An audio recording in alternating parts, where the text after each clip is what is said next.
Hi guys, annyeonghaseyo. So may isa tayong followers guys na nagtatanong na naman kung ang pagpunta ba dito sa South Korea ay may agency. So well, actually nasagot ko na ito sa mga nakaraang vlogs ko. May isang followers din tayo na nagtatanong dito. So well, ang pagpunta dito sa South Korea guys ay wala talagang involved na agency. So government to government yung process. So ibig sabihin nun, pag government to government, yung gasto sa'yo lahat, yung pang-proseso, simula passport, mga babayaran mo sa exam. Kasi may exam pa bago ka makapunta ng Korea guys. Actually sa mga baguhan, mag-take ka pa ng exam. Unang-una, mag-aaral ka muna ng Korean language. Saka pag may pa-exam na si DMW, kasi sa DMW ka mag-exam, mag-take ka na ng exam. At pag nakapasa ka, mag-undergo ka ng medical.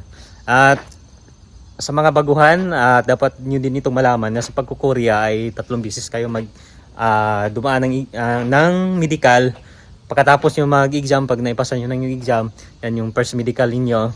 At pag na-hired na kayo, papunta na kayo dito. Halimbawa, papunta na kayo dito sa South Korea.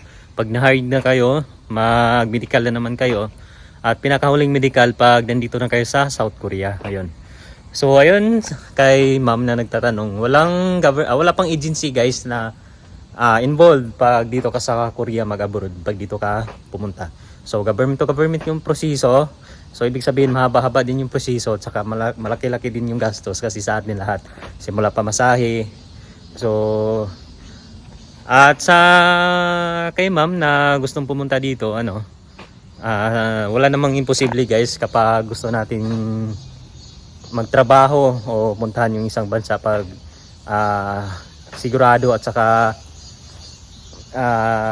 posigido tayo na makamit yung mga pangarap natin. So kahit malaki yung gastos guys, kay ma'am may advice ko, isang motivational na din na advice na malaki yung gastos papunta dito, pero pagdating nyo po dito sa South Korea, sulit naman kasi sasahod kayo ng simula 88,000 sa piso na yan, at pwede nga abot yan ng 100,000.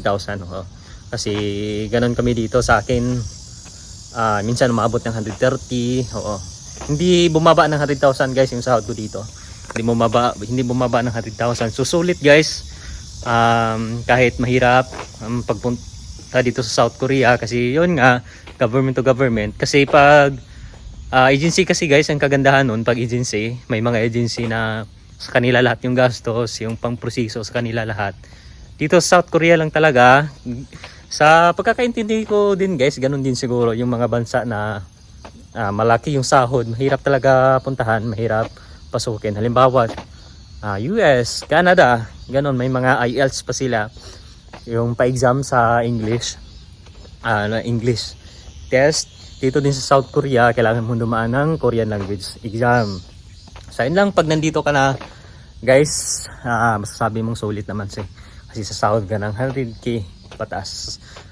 Kay ma'am, sana nasagot ko yung tanong mo at sana na motivate po kita. So yun lang, anyong higi sa'yo.